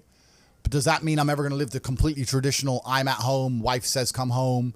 That's never going to happen. That's not who I am as a man. If I have a woman who I love with all my heart and we have children, I'm still going to be out till whenever the fuck I'm out. I might be gone for 2 weeks. I'm out. See ya. See you in 2 weeks. And if during those 2 weeks I meet a big booty, whatever, it is what it is. Doesn't mean I don't love my woman at home. Doesn't mean I'm not going to come back to her. But I'm just true to my instinct as a man. I don't think I should apologize for it. I think a lot of people are socially conditioned to apologize for things. That's not me. Society says I should do X. Well, society says I should do a bunch of dumb shit. Everything society tells me to do is wrong. So now society is going to sit here and say that I'm a bad person if I fall in love with a woman, we have a child, I take care of her financially, she's safe, the child's safe, I love them both, I spend time with them, and sometimes I'm away with my brother and there's a couple chicks around. Does that make me a horrible person? According to society, get fucked. Don't care. I do what I want. That's what I want to do at the time. That's what I'm going to do. My question to her at the back of this is, if you was to have a child, yeah, obviously, essentially, they'd be born into money as well, right? Correct. So what would you leave behind for your child? My kids are broke. They are brokies. Yeah? Yeah, because they ain't going to get the lessons any other way. You know what? It's actually different. So if I had a daughter, my number one concern wouldn't be spoiling her. Because I think spoiling a chick isn't even a bad thing, really. I don't think it affects their mentality nearly as much as a man. But the problem with spoiling a woman is, if she has too much access to money, a man's going to get hold of it. I've been around, bro. I know. If let's say I had a daughter and she's 18 and she has access to a bunch of money, her boyfriend, whoever the fuck he is, if he has any game, is going to be in the club on my money, driving her fast car with no insurance. PS5 paid for. You know what I'm saying? She'll be buying him nice presents and shit. So that what annoys me about the chick. So she can't have any money because I don't want some fucking side dude getting it. Yeah. My son ain't going to get any money because I don't want him losing his hunger. I want him to grow up broke. I want him to go through all the struggles I went through. I want him to suffer. I want him to have that fire. Now, I had some major disadvantages due to the fact that I had absolutely zero access to money. My family was completely broke. So I will give him some advantages. Let's say like when I was a fighter and I was fighting and I couldn't pay the rent. If my son, when he wins his fight, I'll give him a financial bonus myself for winning. But he still has to go win. Yeah. You understand what I'm saying? My kids are not going to be born into any kind of wealthy environment, in any kind of money. When I have children, I probably won't even raise them in a Western country because I think Western countries are soft. Bro, if I have boys, I want them growing up in deep Russia. Hardcore ones. Yeah, with like in the mountains with the goats. Like just running in the snow barefoot. Khabib ones. Yeah, I want monsters. That's what I want. I don't see the point in having to send them to some private school to sit around with a bunch of fucking toffs. Yeah. I don't see that. I think the best education in the world comes from the streets and comes from hardship. I don't think a private school can teach my kids anything that I can't teach them or that they actually need to know. You know, so when I have children, their lives will be very, very hard. And I also think that a father's job, this kind of ties back into what I was saying earlier when you're saying about having one woman and a family, etc. I think a father's job is to be a role model, not a second mother. A lot of fathers think that they're a good father because they're home every day. I'm not saying don't spend time with your kids, but I think you're also a good father if you live a life of exceptionality and that you lay a blueprint for your children to want to follow. My sons are going to grow up and see me and how I live and want to be like me. That means they're going to have to need certain attributes, right? If I'm home every day changing diapers, it's not happening. it's not the same. Yeah. You know, like my dad was barely around, but he was a superhero to me. And I wanted to be like the superhero. So it's not so much about with a female, with a mother, it's about the quantity of time. With a father, I really think it's about the quality of time. The mother does the diapers, the food, the basic tenets of life, right? But the true exceptionalism is going to come from the father. And to do that, you need to be a role model. And if that means you have to be out conquering the world, you're going to be out conquering the world. That's how it goes. That's it. Cool, Tate. So my last question for you, yeah, and I think everyone kind of wants to know this as well, yeah? The man that we see on social media, the man that we see right now, yeah? Yeah. Is this all just an act? It's a good question. Is this exaggerated? Who is the real Andrew Tate? No, this is the real me. I have a showbiz version. Like, I don't walk around my house with my chick talking about the Matrix is out to enslave us, right? Yeah. She knows it. I've said it a few times. She already knows the story. So when it's just me and her, I don't have to sit her down and say, listen, bitch, you went to school. You're a dumbass. I don't have to do that, right? There's a time and a place. Yeah. But it's all very real. These are the things I say. These are the things I believe. These are the things I talk about in my private networks. I just don't talk about them here to public. I don't talk about them nearly as deep or as advanced. Amongst my private networks, I like to talk about them at a much more intricate level because to the normies, to the brokies, they're not ready to listen to it. The Matrix, they say in the movie, people who are still dependent on the system will fight to defend the system. There are people who I will sit there and say to them, look, your university degree is a scam. They lied to you. I will show you how to make money. And their reply will be, no, I went to a good university. They are desperate. No, that degree means something. You work in Greg's, G. Doesn't mean, shut up. They won't accept it, right? So certain people are not ready for the truth. People who are ready for the truth seek it and they find it. And those are the people I talk to inside of the War Room and Hustlers University. I talk to them at a much deeper level. But yeah, this is all very, very real. I have a showbiz version of myself because in the world we live in today, you need to be able to get information across compendiously and precisely. No one has an attention span. So I'm very good at talking quickly and talking quickly without mistakes and getting my points across and using analogies. I'm very good with analogies. This is all, I wouldn't say it's rehearsed, but it's very conscious because I have a lot to say, right? I can't sit here and go,